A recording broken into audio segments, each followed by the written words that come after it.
jawab pertanyaan saya. Apakah penjelasan tentang air sama dengan air? Tidak. Apakah penjelasan tentang api sama dengan api? Tidak.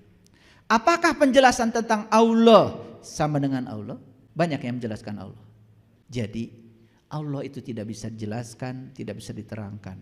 Tapi para nabi, para rasul mengajarkan dia bisa ditemui dan dirasakan kehadirannya setiap saat. Ud'uni astajib lakum.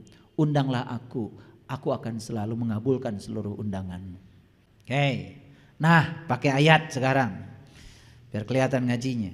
Ini Quran surat Az-Zuhruf ya, surat ke-43 ayat 78. Laqad ji'nakum bil haqq walakinna aktsarakum lil haqq karihun. Sesungguhnya kami benar-benar telah membawa kebenaran kepada kamu. Tetapi kebanyakan di antaramu benci pada kebenaran itu. Ini bahasa Qur'annya aksaro. Aksaro kasiro. Kasiro itu artinya 90%. Nah lawannya kasiro kalau di Quran dalam bahasa Arab itu adalah qalil. Qalil itu sebagian kecil. Ya kalau di persentasi qalil itu 10% lah. Nah sedangkan Quran mengatakan laqad ji'nakum bil haqq walakinna aksarokum lil haqq karihun. Sesungguhnya kami benar-benar telah membawa kebenaran kepada kamu, tetapi kebanyakan di antaramu benci kepada kebenaran. Jadi Quran mengatakan yang benci terhadap kebenaran ini lebih banyak. Berarti kalau dipresentasi, yang senang kebenaran berapa persen? 10. Yang benci kebenaran 90. Berarti yang senang definisi, yang senang penjelasan berapa persen? Yang senang dongeng, cerita berapa persen? Yang percaya pada dongeng, cerita berapa persen? Banyak? Siapa di antaranya? Jangan-jangan kita ikutan yang 90. Makanya di Quran surat Al-Kahfi kan jelas. Masuklah kamu ke dalam golongan yang sedikit. Masuklah ke dalam gua yang bisa memberikan kamu keselamatan. Bukan masuk ke gua situ. Tahu gua? Gua atau gue? Gue itu aku. Artinya masuklah ke dalam gua, meniti ke dalam dirimu. Temukan diri sejatimu. Itu. Karena meniti ke dalam diri pasti dapat pengalaman. Mana yang paling bagus? Cerita Musa atau menjadi Musa? Jawab yang betul. Cerita Musa atau jadi Musa? Kalau cerita Musa dapat apa? Dongeng tentang Musa. Kalau jadi Musa dapat apa? Dapat pengalaman seperti yang dialami Musa. Bisa membedakan mana pembenaran, mana kebenaran? Oke, selama ini kalian ngaji cerita Musa atau menjadi Musa? Cerita Muhammad atau menjadi Muhammad? Cerita Yunus atau menjadi Yunus? Kasihan deh lo. Tapi ngaku-ngakunya sudah mencapai kebenaran. Ya Allah. Tersentuh sedikit? Kalau ada tersentuh sedikit udah bagus tuh. Masih ada tanda-tanda kehidupan itu. Itu sebabnya kita harus mencari tali Allah. Sudah tahu tali Allah?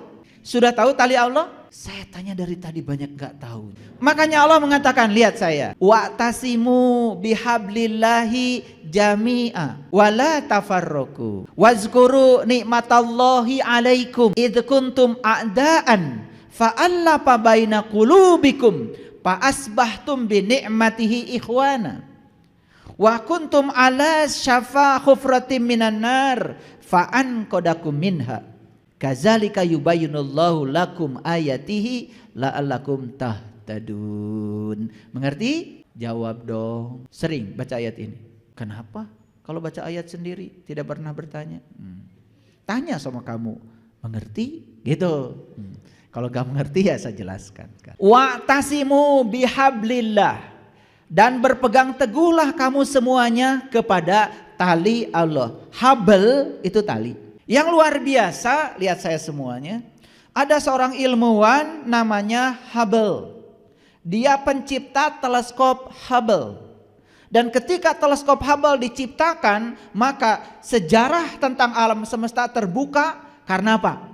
Setelah Hubble merekam proses penciptaan alam semesta.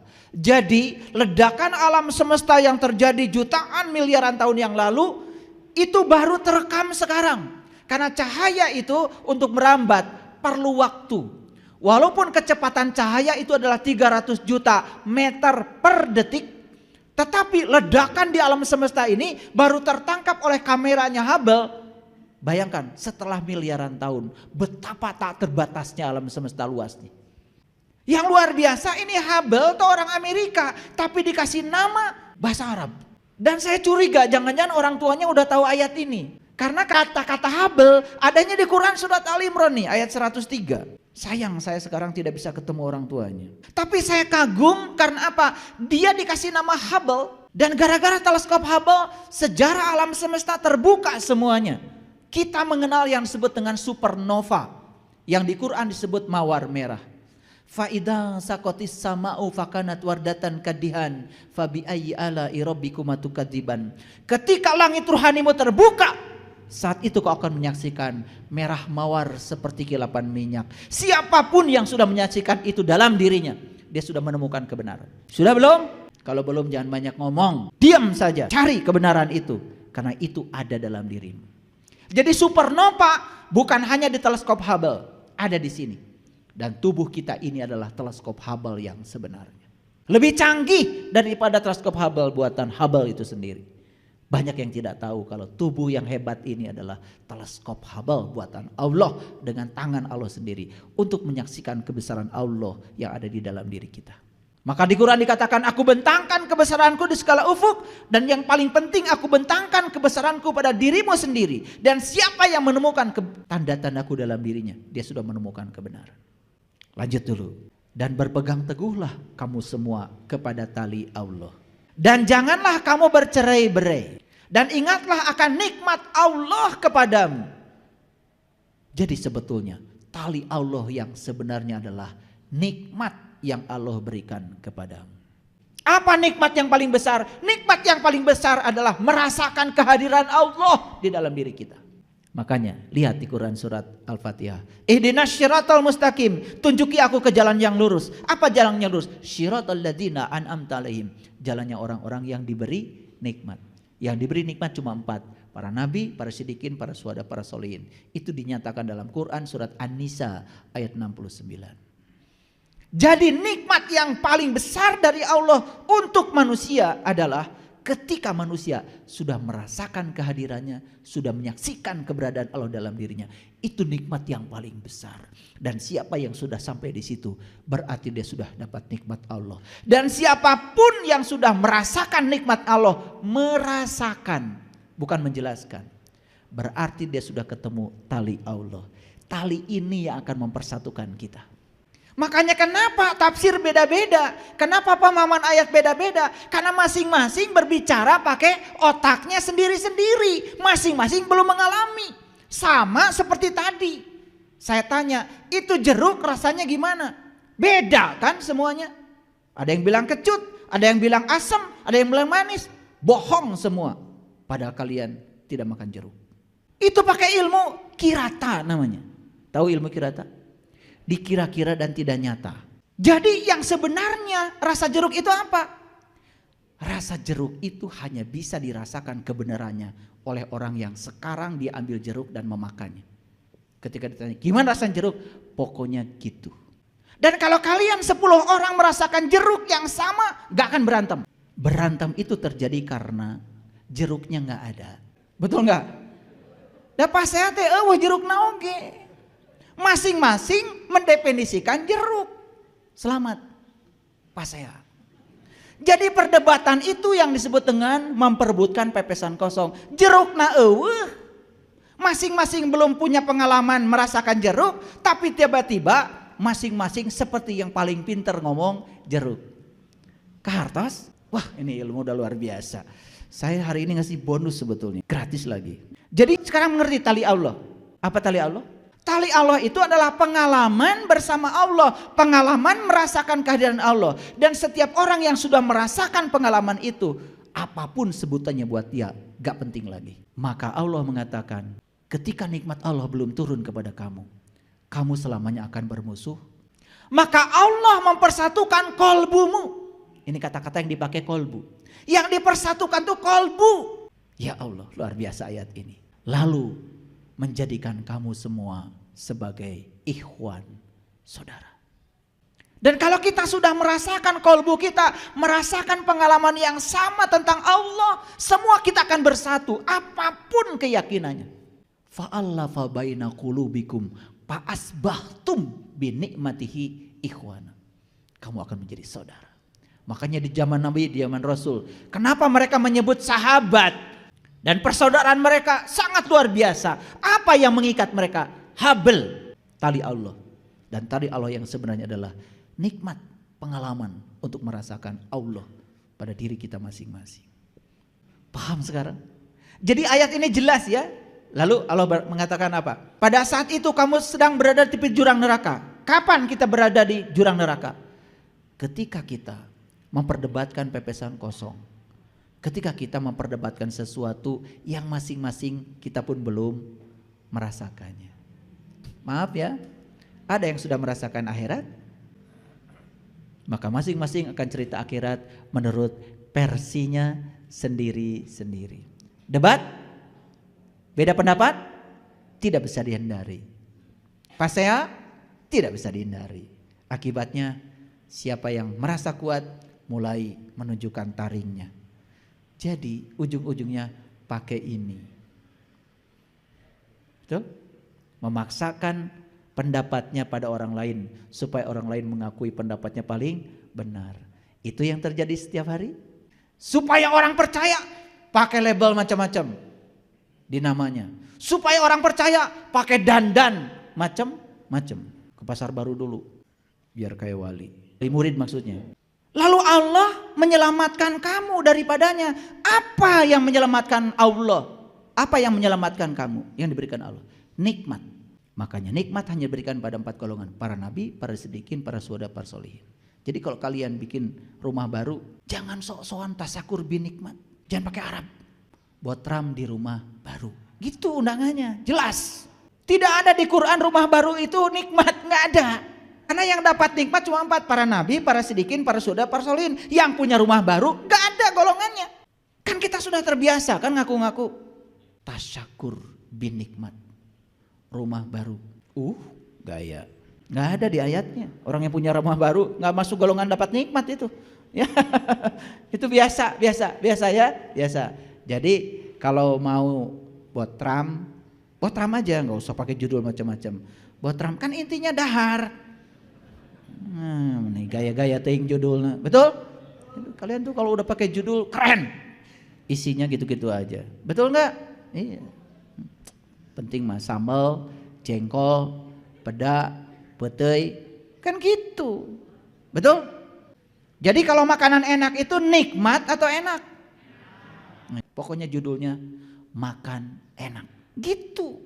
Tasakur bin nikmat, ngasal. Lanjut dulu ya. Demikianlah Allah menerangkan tanda-tandanya. Yuk lihat saya semua. Jadi ketika seseorang sudah mengalami Allah, merasakan kehadirannya, menyaksikan keberadaan dalam dirinya, berarti dia sudah melihat tanda-tandanya. Makanya tadi saya tanya, jumpa dulu, ingat dulu. Jumpa dulu dong, baru ingat. Jadi kalau sudah jumpa dengan tanda-tandanya, baru bisa mengingatnya. Masuk akal? Oke. Maka Allah bilang di Quran agar kamu mendapatkan petunjuk. Ayat ini keren sekali. Udah ketemu sekarang? Wa'tasimu bihablillah. Sudah ketemu tali Allah? Apa tali Allah? Nikmat merasakan. Sudah bisa merasakan? Yuk, yang belum merasakan, rasakan. Begitu sampai di dimensi rasa, kita nggak berantem lagi. Maka Allah akan jadikan kamu menjadi ikhwan. Fa'asbahtum binikmatihi ikhwan. Jadi kalau Quran dibedah keren ya. Keren gak? Makanya Allah bilang wal takum minkum ummatun yad'una ilal khair wa ya'muruna bil ma'ruf wa yanhauna 'anil munkar wa ulaika humul muflihun. Ingin jadi orang beruntung? Ingin jadi orang beruntung? Saya kasih tahu resepnya. Kalau ingin jadi orang beruntung, satu, kata Allah. Jadilah orang yang berbuat kebajikan. Sekarang apa itu kebajikan? Jangan ngarang.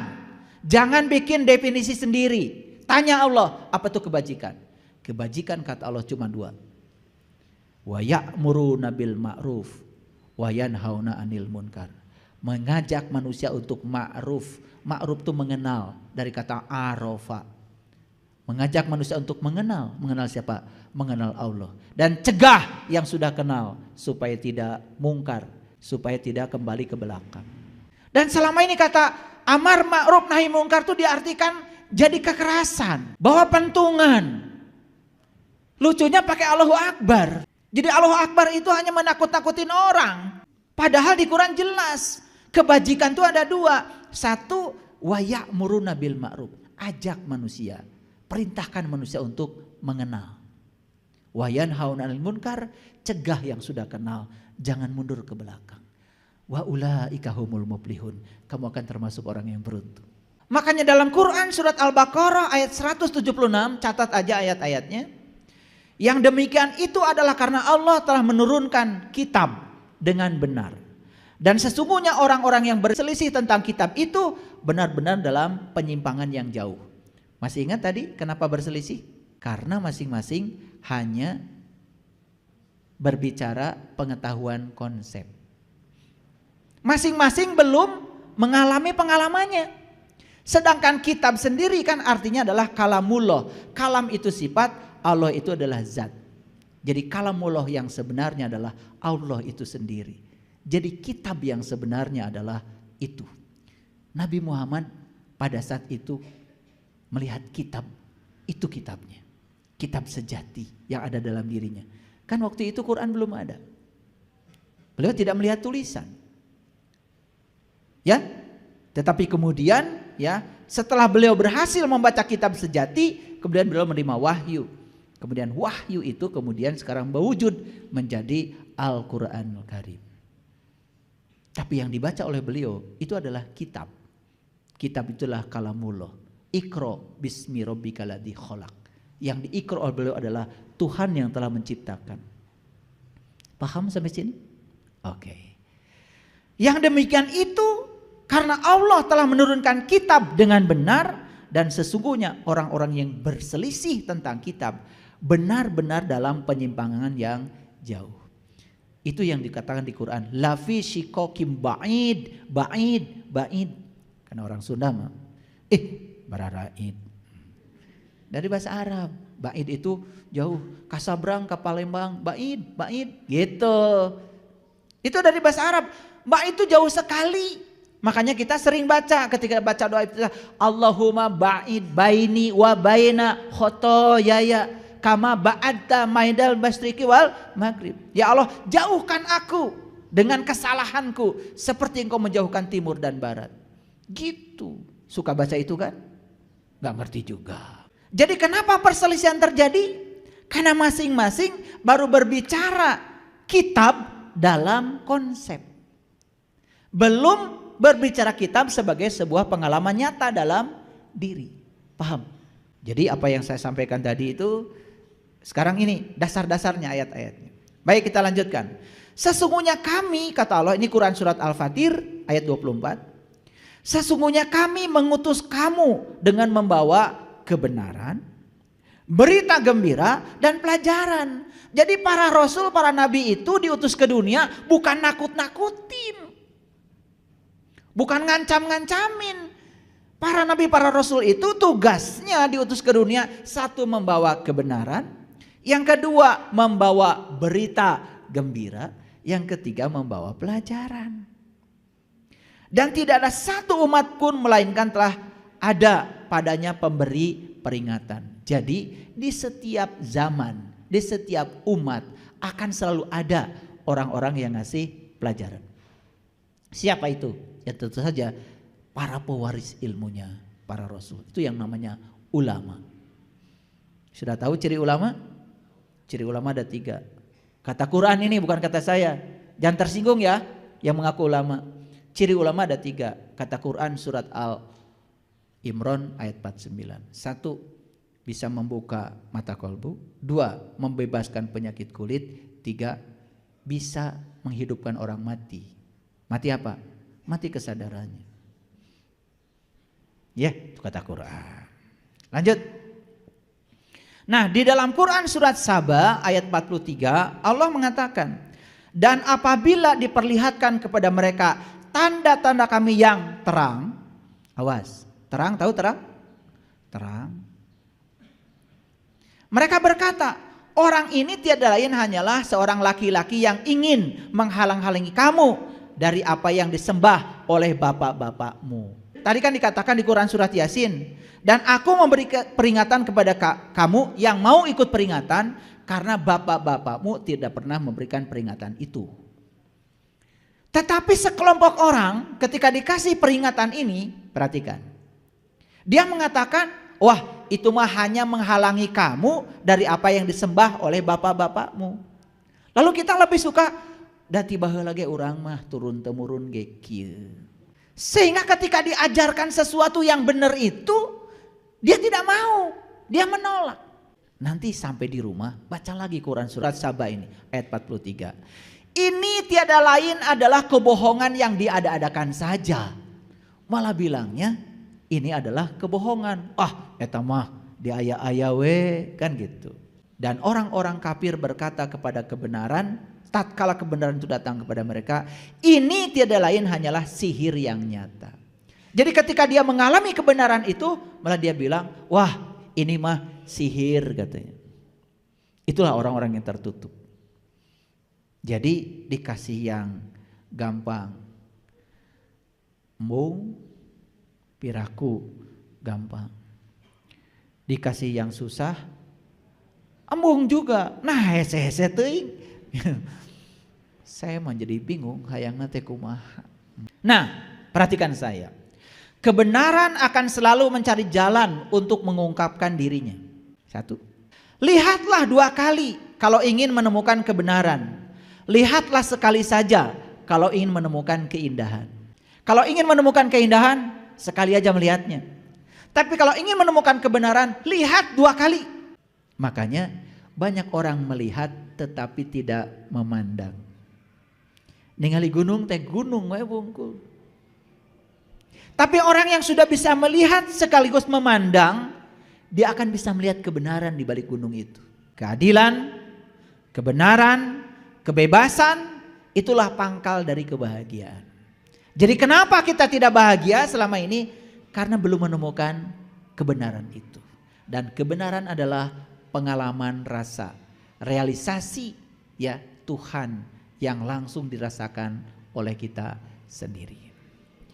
Anda tidak akan pernah salah selama selalu berpegang pada kebenaran. Kebenaran adalah sesuatu yang unik, tidak berawal, tidak berakhir, serta tidak terjebak oleh ruang dan waktu. Itulah kebenaran.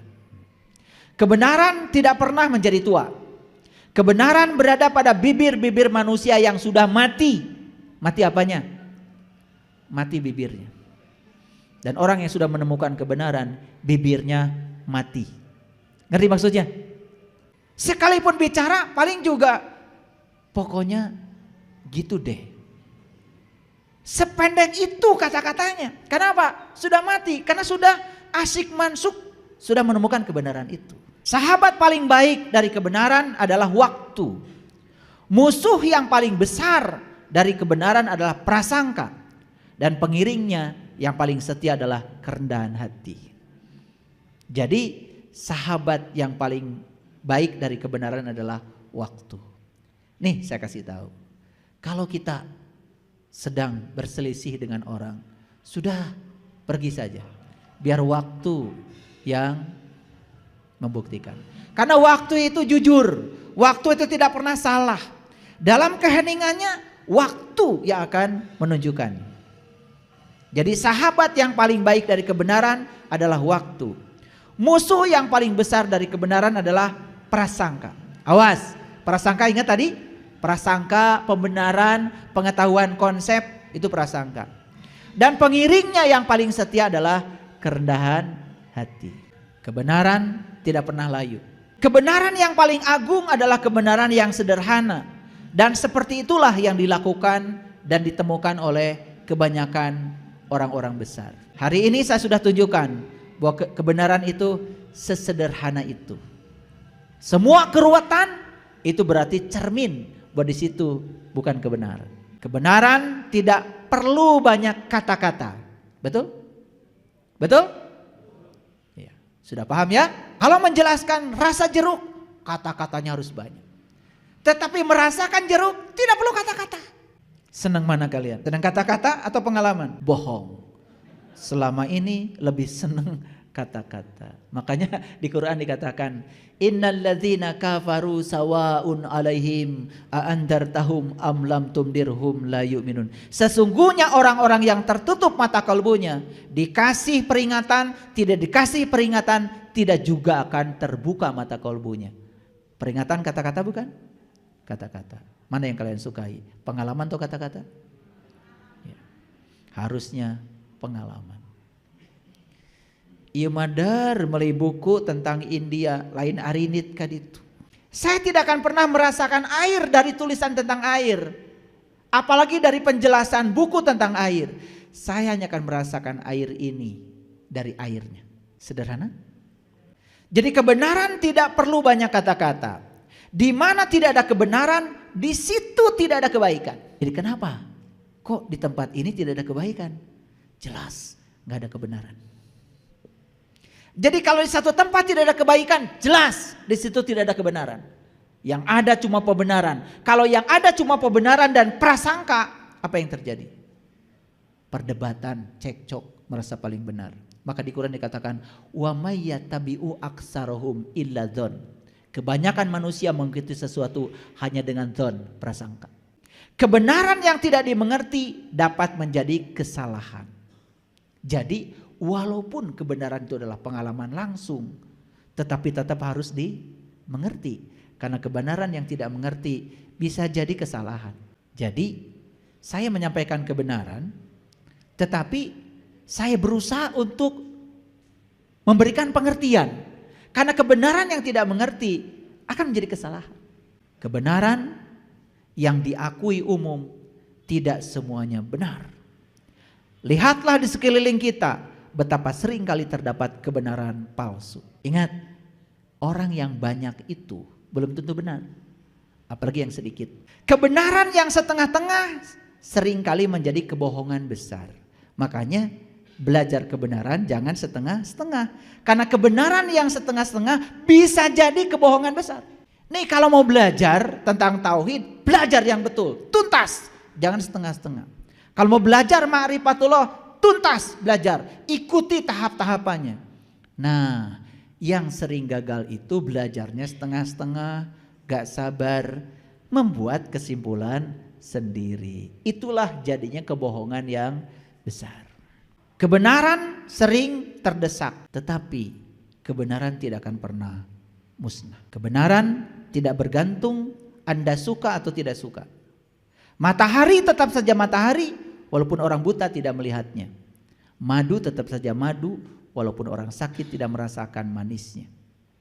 Kebenaran tetap saja kebenaran, disukai atau tidak disukai.